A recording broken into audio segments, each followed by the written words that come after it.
Smooth a form body. In this video, we'll use smooth. In Fusion 360, let's get started by uploading the supplied design form smooth. This is a basic box form that was created that has some areas that need to be smoothed out.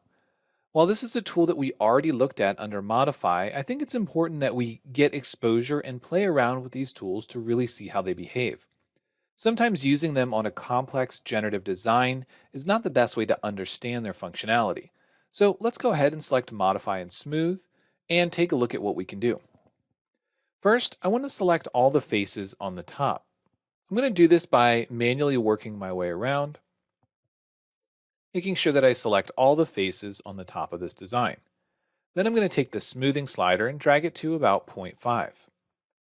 We can see how it begins to average out all the different areas of the design, and if I keep dragging, you can see that eventually what I end up with is a nice rounded top.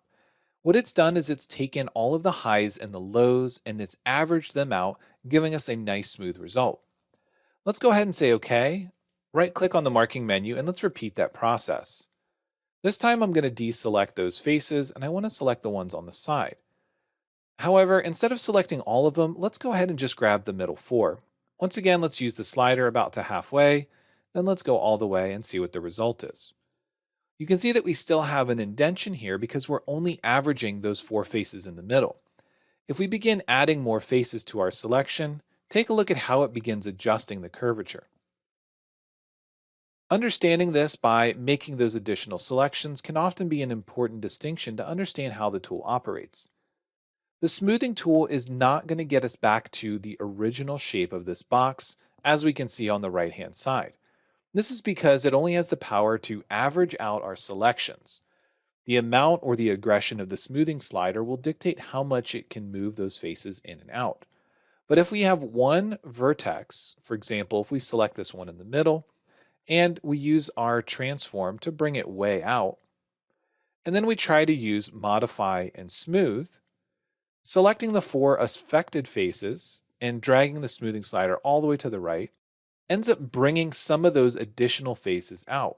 You can see this as you drag the slider to different positions, that it's averaging their position, bringing some of those additional faces out.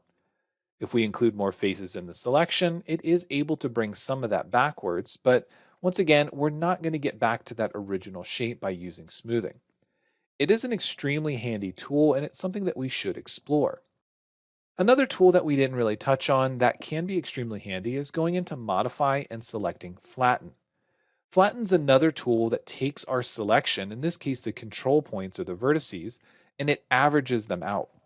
So on this left face that we were working with, if we begin selecting these vertices, as soon as we get to 4 or 5, it'll begin averaging their position based on our selection. Using this and selecting all the way to the corners allows us to get closer to a flatter section. It's important that we note that as we go around corners, we're going to begin to cause deformations in the shape. So we need to be aware what we're using when we're making these selections. We have two options, control points or surface points, and they do produce two very different results. If you want to know the difference between the control points and the surface points, you can go into Utilities and take a look at the display mode. Right now, and by default, we're in this smooth display mode, but we can go to a box display mode, which will give us the control points. If we go to the control frame display, it'll show those control points, and then it'll show the smooth display underneath. So when we're looking at tools such as Flatten, and it gives you the option to use the control points or the surface points, what you're actually doing is you're either selecting the points that are controlling the underlying curvature, or you're selecting the points directly on the surface. The way those get averaged out does have an effect on the underlying shape.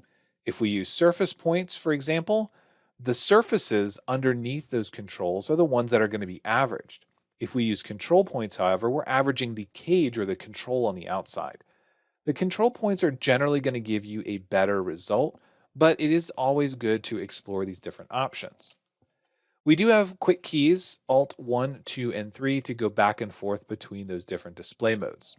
It's extremely handy to be able to go back and forth quickly, and oftentimes working in the box display mode can be extremely helpful if you want to get back to an original shape or if you want to find any problems in your design. We're going to stay in the form environment. I'm going to go ahead and save this design before moving on.